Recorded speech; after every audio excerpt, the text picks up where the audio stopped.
पहाड़ी जिला शोपिया के नीलूनाग देवपुरा इलाके के लोगों ने फौज और महकमे जंगलात के खिलाफ एहतजाजी मुजाहरा किया। इन लोगों का इल्जाम है कि जिस बस्ती में वो गुज़िश्ता 40 बरस से रिहाइश पजीर हैं और आज इन्हें उसी बस्ती से निकालने की तैयारियां हो रही हैं। नीलूनाग इलाके के लोगों ने बताया है कि गुज़िश्ता कई रोज़ से उनके इलाके में फौज और महकमे जंगलात के मुलाजमीन गश्त कर रहे हैं और उनकी बस्तियों में कई जगहों पर फौज और महकमे जंगलात वालों ने निशानात भी लगाए हैं।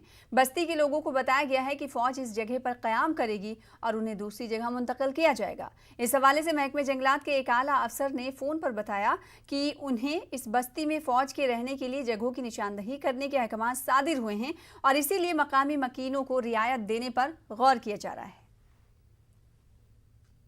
मुझे पता नहीं, गवर्नमेंट हमें सड़क भी देती है, बिजली भी देती है, हम फीस भी भरते हैं, पानी की भी, बिजली की भी, और माल मवेशी के हमारे अब माटू हैं उनकी भी हम तिनी उसको कहते हैं गोजरी में तिनी, मगर उधर लखा टैक्स वो भी भरते हैं, मगर इतना कुछ करके भी हमें निकाला जाता है। इसलिए हमारा कोई चारा नहीं, हमारे साथ इंसाफ किया जाए। इंसाफ सर देखिए, हमारी बच्ची हैं, हमारी बहन है, हमारी माई हैं, 400 साल से यहाँ बस रही हैं। अगर आज इनको निकाले तो हम सब सड़कों पर अपनी जान खत्म कर देंगे।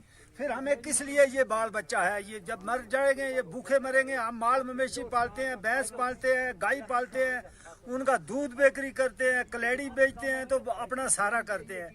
अगर ये हमारी जगह गई तो फिर हमें बेहतर है मरना। हमारी इंतज़ामिया से और हुकूमत से ये पकार है, ये फरियाद है इस कौम की तरफ से, इस कौम की हमारी ये फरियाद है कि अगर आप एक साइड से हमें एक लाभ देते हो, एक एक्ट पास करते हो कि फॉरेस्टर राइट टू एक्ट, ये गुजर समाज के लिए हम उस सरकार को शुक्रिया अदा करते हैं, उन्होंने आपने एक्ट दिया। लेकिन ये ऐसा क्यों है कि आपके व्यक्ति यहाँ आते हैं और यहाँ पर आकर हमारे कौम के लोगों को डराते धमकाते हैं कि यहाँ पर हमने कैंप लगाने हैं, यहाँ पर हमने नर्सरी लगानी है, यहाँ पर हमने ये करने, या तो उस व्यक्ति को इस एक्ट के बारे में पता।